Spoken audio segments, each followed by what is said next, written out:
बशीर अहमद पेट की खातिर पूल करते पे रोटी कुमार ने और की बाजू खराब है, इस वजह से बाजू खराब है,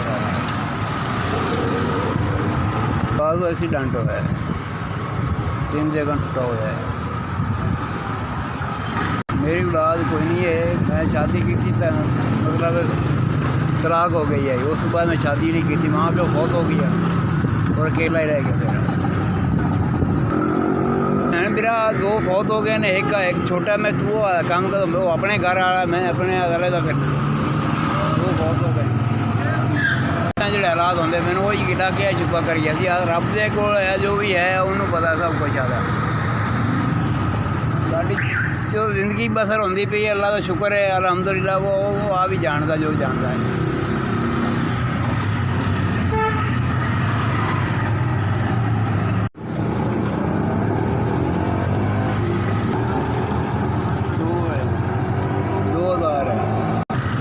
जिन्होंने लोगों ने मैंने 2000 रुपया दिता है, अल्लाह उन्होंने ज़िंदगी और सेहत बख्शे आदा कामयाबी तक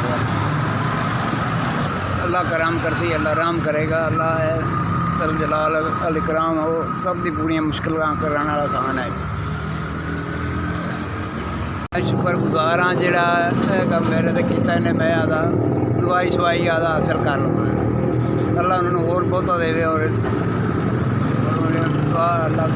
मजबूर करना आदा। SVS की बड़ी मेहरबानी, जिन्होंने मेरी मदद की, अल्लाह उन्होंने ज़िंदगी सलामत रखे आदा।